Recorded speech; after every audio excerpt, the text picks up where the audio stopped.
आज की मूवी है एक फूल की चाह और इसके डायरेक्टर हैं यानी कवि सियाराम शरण गुप्त। चैप्टर वैसे तो बड़ा टुच्चा सा है, लेकिन तुम कविता और कवि का नाम याद रखना, एग्जाम के बाद भूल जाना, तब कोई दिक्कत नहीं है। इस मूवी में 2 लीड एक्टर्स हैं। एक लगभग 10 साल की लड़की है जिसका नाम है सुखिया, और दूसरा उसका बाप जिसे हम सुखिया का पिता बुलाएंगे। इस मूवी में सुखिया की माँ का कहीं जिक्र नहीं हुआ है और ना ही वो सुखिया और उसके पिता के साथ रहती है, क्योंकि शायद 5 साल पहले सुखिया के पिता और सुखिया की माँ के बीच टीवी के रिमोट पर लड़ाई हो गई, जिससे उनका डिवोर्स हो गया।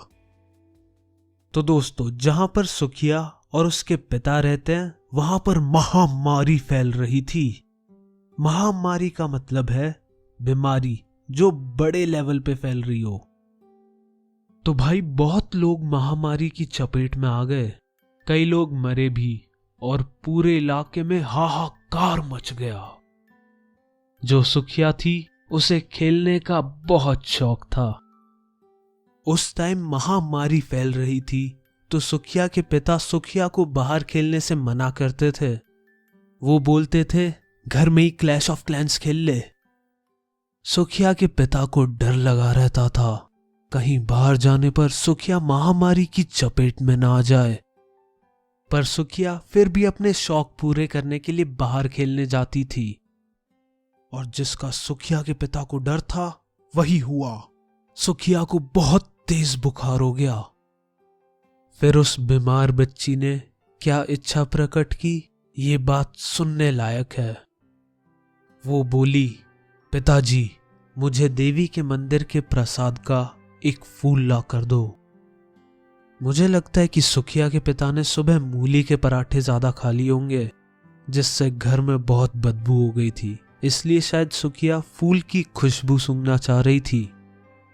तो जैसे जैसे समय बीतता गया महामारी का प्रभाव सुखिया पर बढ़ता चला गया।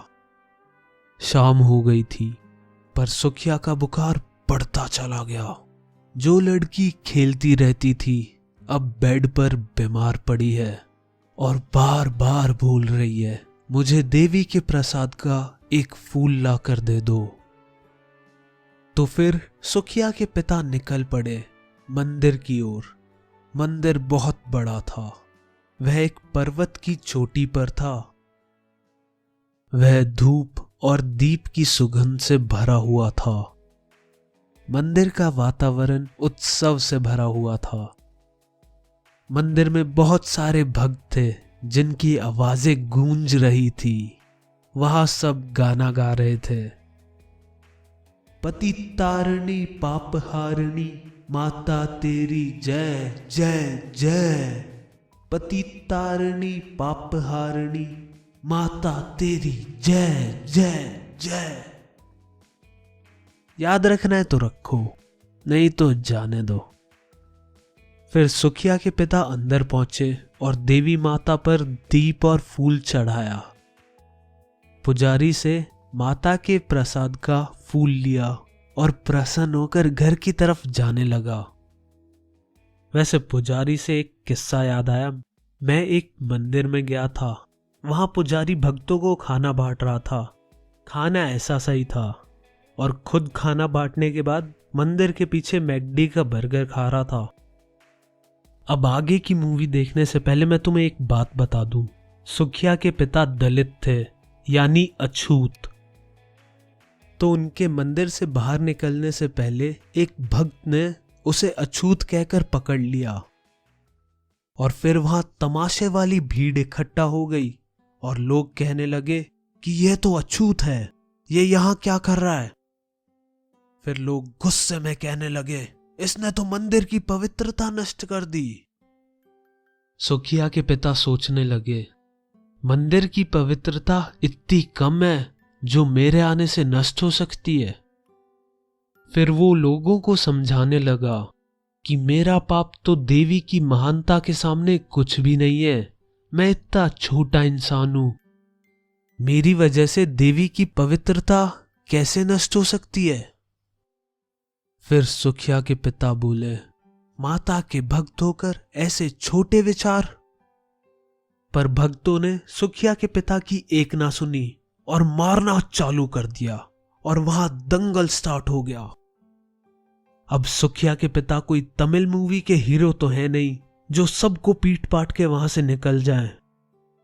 वो खूब पिटे और साथ ही प्रसाद का फूल भी गिर गया और भक्तों के पैरों के नीचे आकर नष्ट हो गया। सुखिया का पिता अपनी बेटी की अंतिम इच्छा भी पूरी नहीं कर पाया। फिर उसे न्यायालय लेके गए, यानी कोर्ट। वहां उन्हें 7 दिन की जेल की सजा सुनाई गई क्योंकि उसने देवी का अपमान किया था।